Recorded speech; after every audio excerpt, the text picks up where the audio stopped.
حضرت سعد بن معاذ رضی اللہ تعالیٰ عنہ کا جب جنازہ تھا تو صحابہ کرام فرماتے ہیں حضور نے نماز جنازہ کی امامت فرمائی تو قبر کے تیار ہونے میں کچھ دیر تھی، تو رسول کریم صلی اللہ علیہ وسلم زمین پر بیٹھ گئے اور ایک لکڑی سے حضور زمین کریدنے لگے، لکڑی سے۔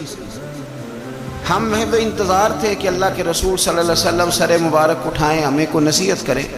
فرماتے حضور نے سر اقدس اٹھایا تو حضور کی آنکھوں میں آنسو تھے اور رو کے حضور فرمانے لگے، رو کے کہ اس قبر کے عذاب سے رب کی پناہ مانگو اور اس کے لیے تیاری کر لو، یہ بڑا سخت دن ہے۔ رو کے حضور نے فرمایا، رو کے۔ آج تو لوگ مذاق بناتے ہیں، آج لوگ مذاق اڑاتے ہیں۔ کچھ فقیر صوفی درویش کہلانے والے بھی وہ کہتے ہیں جو مولوی بتا رہا ہے نا قبر میں بچھو ہوں گے، سانپ ہوں گے، یہ تو مولوی اپنی قبر بتا رہا ہے، ہمارا اس سے کیا لینا دینا ہے۔ خدا سے ڈریں۔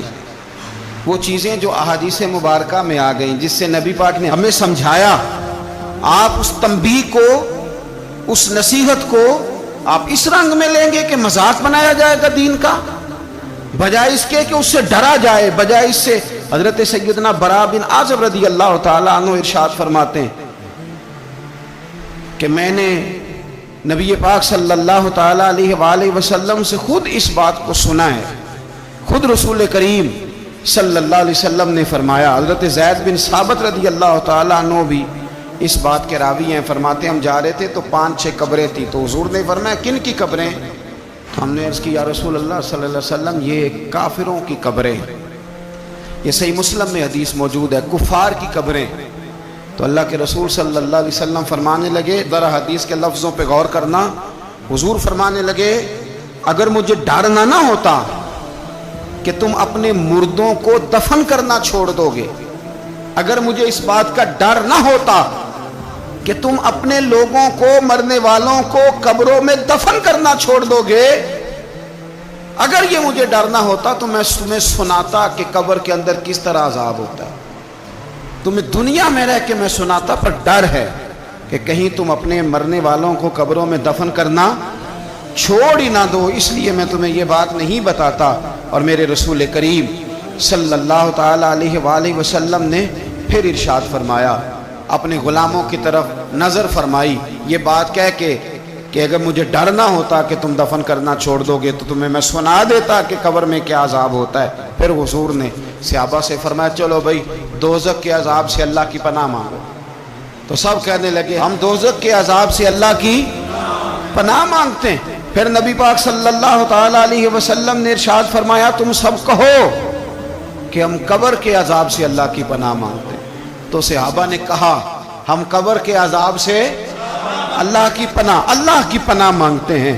پھر میرے رسول پاک علیہ الصلوۃ والسلام نے فرمایا تم کہو، سارے یہ کہو کہ ہم ظاہری اور باطنی فتنوں سے اللہ کی پناہ مانگتے ہیں۔ تو صحابہ نے کہا کہ ہم ظاہری اور باطنی فتنوں سے اللہ کی پناہ مانگتے ہیں۔ پھر میرے محبوب علیہ السلام نے فرمایا تم کہو کہ ہم دجال کے فتنے سے اللہ کی پناہ مانگتے ہیں۔ تو صحابہ کرام نے کہا کہ اے اللہ ہم دجال کے فتنے سے تیری پناہ میں آتے ہیں۔ نبی پاک علیہ السلام نے یہ الفاظ کہہ کے، یہ بات بتلا کے ہمیں سمجھا دیا، ہمیں قائل فرمایا محبوب نے۔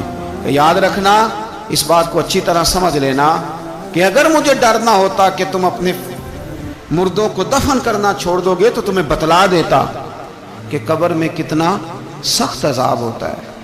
اپنے معاملات پر غور کریں۔ ہمارا وہ کسی شاعر نے کہا تھا کہ مرنے کے بعد مجھ کو 2 گز زمین جو ملی تو دیکھو بعد مرنے کے ہی ہم جاگیردار ہو گئے۔ تو اصل تو جاگیر وہی ہے اور طے ہے، جتنا مرضی اے سی لگا کے کمرہ ٹھنڈا کر لیں، ٹائل پتھر لگا کے اس کو آپ صاف ستھرا کر لیں، اور آپ اٹھنے کی بھی تکلیف نہ کریں، ریموٹ کنٹرول کے ساتھ ہر چیز اپنے کمرے کی آپ کنٹرول کر لیں، پورا ہوادار کر لیں، لیکن آپ بچیں گے تب نہ جب قبر جنت کے باغوں میں سے باغ بنے۔ اگر وہ جنت کے باغوں میں سے باغ نہیں بنتی تو پھر فائدہ نہیں ہے۔